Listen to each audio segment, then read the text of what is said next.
So wait to Skippily. It's time for another homework review. You guys are doing really well, really well on everything. I am very excited at how on top of the routines you are. It's very much appreciated that you get your stuff in on time and you get it and everybody does it, and it's just rolling along real well. So I noticed and I am happy about it. Let's go over this. There was a couple of problems in here. The only real problem seemed to come with our new toy, and that is the perfect passive participle. It appears that some of you maybe didn't watch the video on the perfect passive participle, or just wasn't, you didn't realize that's what you were looking at. So let's take a look. Quintus apud saviam maneba per totam hiemem. Quintus was staying, this is at the house of Salvius or near Salvius, among Salvius, something like that, through the whole winter. Okay, everyone did okay on that. Saipe ad aulam cogidubni ebot, and I like that a lot of you are just shortening this to cog. That's fine. Often he was going, right? Often he was going to Cogidubnus's palace. Great. Here's where he had a problem. Invitatus. What is invitatus? Well, again, if it looks like it comes from a verb, like invito, invitare, but it has an usa ending, then it's probably a perfect passive participle. And of course, if you looked at invitatus in the back, you probably looked and you didn't find exactly invitatus. And then if you found invito, you found it with invito, invitare, invitatus, invitavi, invitatus, right? So, as I said in the slideshow on this, you want to translate these perfect passive participles having been verbed. Now, some of you just went verbed because, you know, that's what sounds the best, honestly. But I really want you to get into the habit of saying having been verbed. And eventually I may be taking off points if you just say verbed. So please say having been verbed, because eventually you're probably going to have a Latin teacher who is a stickler on that. Almost certainly you will. And I just want you to get in that habit. It helps me know that you're dealing with a PPP and not just some adjective of some sort. Having been invited. So often he was going to the palace of Cogidubnus, having been invited. And then we get to arrege. And I asked about these two words, right, because I wanted to draw your attention to them. Rege is from rex regis, right? Oh, it must be an ablative. Now, I asked you on the quiz, and I put a little thing. Careful. Be careful. Didn't want you to just go preposition. Ah, that's wrong. It's not just a preposition. This was covered in the PPP, or no, this was covered in a separate video with the genitive description. Okay, and remember, all that stuff I've put in the Latin Toolbox now. There's a document called the Latin Toolbox, and it has the videos that we've done on PPP, on these case uses, all that stuff. Okay, it's all there. And I've added this case use to the case use document. So having been invited arrege by the king, having been invited by the king, that's a masculine singular ablative. What use of the ablative?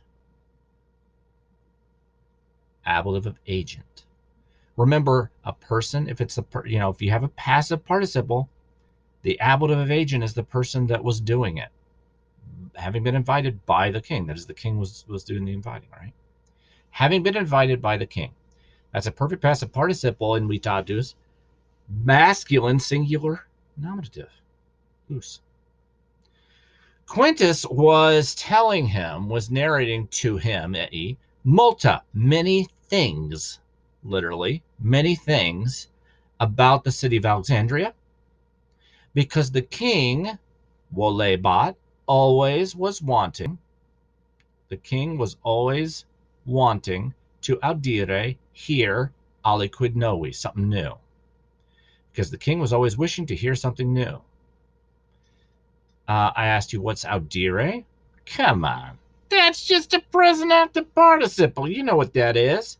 I'm sorry, present active infinitive, excuse me, I have participles on the brain, present active infinitive, and the use would be a good old complementary, well labeled. And remember, if I ever ask you to parse an infinitive, there's no person and no number. They're infinitives. They don't have endings, right? So all those bombos, bod, ost, mustus, those are all endings to tell you person and number. Infinitive always looks like that if it's active, present. Present active infinitives always look like that, and so they don't conjugate. They don't have an ending. Okay. So you just put present active infinitive. You put na if it asks you for a person and number, and the use is complementary. Ubi wera quabat. Now, a lot of you put when he was approaching spring. I don't really know. And some of you put when it was approaching spring. That was closer. It's really just when spring was approaching. Okay, where is your subject? When spring was approaching, cognitudinous. Now, some of you said he came down with a bad illness or something like that. Or you said he grew gravely ill. Try to be more literal, please. Cognitudinous incidit fell into a grave illness in morbid gravum. Okay. Here's our next problem. Multimedici.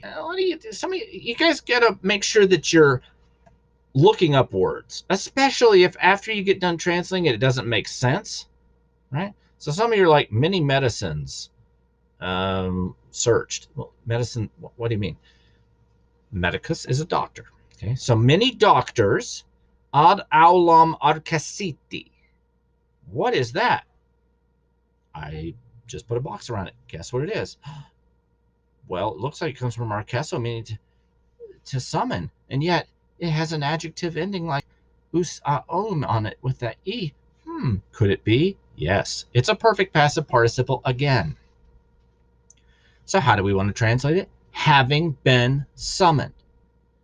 Ad aulum, to the palace.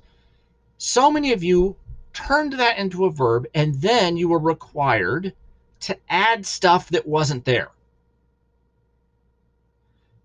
So you ended up with many doctors who were summoned. There's no who, there's no qui, and arcesi is not a verb. So what happened? Or you said many doctors were summoned to the palace, and there's no and. There's no and. When you have mistranslated a participle, which usually means you've translated it like a verb, you often find yourself having to add words. So if you find yourself adding words that aren't there, I don't know, I guess it means who, or I guess there's an and. Maybe there's an and. If you find yourself doing that, you might check and make sure you don't have a participle. Many doctors, having been summoned to the palace, searched for a cure to the sickness. Tamen, nevertheless, the morbus, the sickness, in graviscaebat, was growing more grave. Latin is fun. It has this this sk, with verbs. There's lots of verbs with this, and it like has to do with perpetually growing more. So, you know, gravis here has just been turned into a verb of increasing in graviscaebat, right? So even if you like had never seen that verb before, if you knew kind of the conventions of Latin, you'd be like, okay, in gra was okay, something about growing more serious, which is exactly what it means. Nevertheless, the sickness was growing worse, or was growing more serious. Rex. Now, a lot of you here said the king, Quintus, and Salvius. Oh my gosh, guys, quintum et salvium are not nominatives, and consuluit. So a lot of you, once you did that, then you had to make consuluit plural. It's not. Quintum and salvium are accusatives. So the king consulted. First thing you should do is find your subject and your verb, and then check and make sure that the subject that you think you've got is actually a nominative. So if you say Quintus, the king, Quintus, and Salvius consulted, that's my subject. Okay, great. Well, wait, quintum is not a nominative. Salvium is not a nominative. Moreover, consulat is singular. Okay, so my kernel of my sentence must be then just the king consulted. King consulted who? Quintus and Salvius. What about the remedy? About the remedy. And he did that anxious. Okay, I'll go plug that back in. The anxious king, or anxiously, even though it's not technically an adverb. So the king anxiously consulted Quintus and Salvius about the remedy, de remedio. Mi Quinti, Inquit. tu es vir sapiens.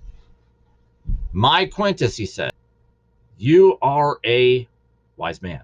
Sapiens is an adjective. Please don't do things like a man of wisdom or a man of great wisdom. Some of you did that. I think you had the genitive description on the brain. Remember, that needs a noun, and sapiens is not a noun. That would need something like magni sapientiae.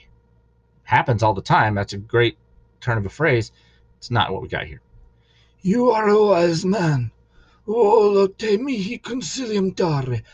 And so, we had a few different. This says, I wish. I want you, volote. I want you, dare, to give mihi, to me, consilium, advice. Now, a lot of you said, I want to give you some advice.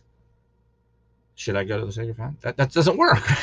Read your story and make sure that logically it works.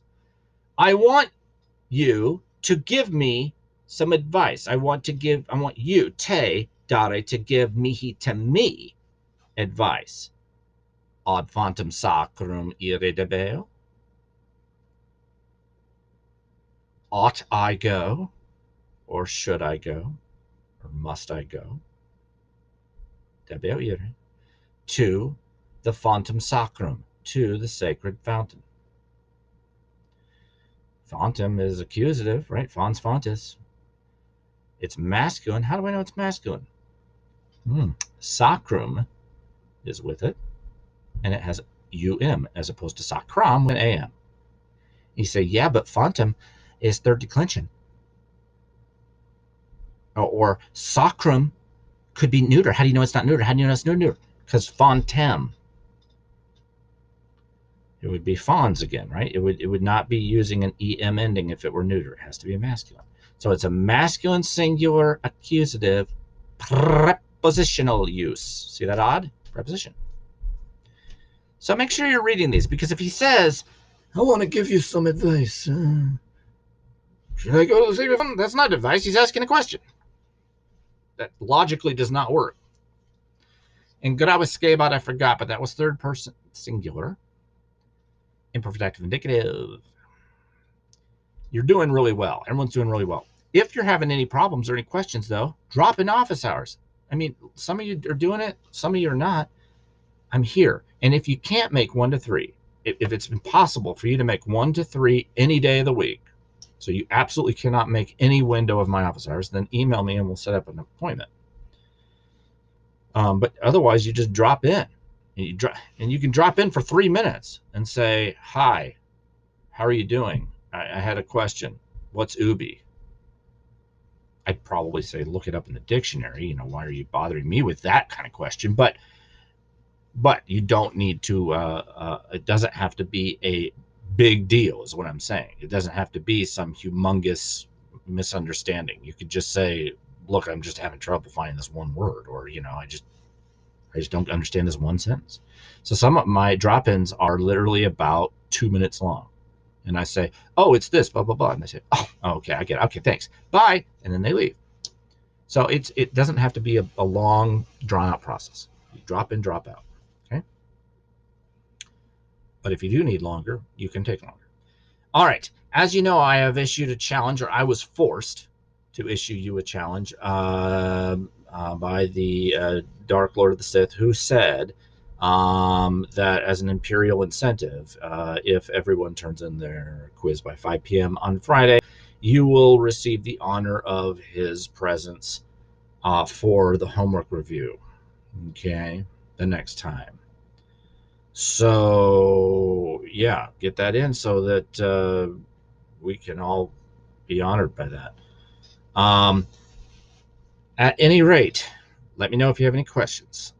Please make your corrections. Take advantage of that. Get your full credit. All right? Until then, Wale Tatus Gimli.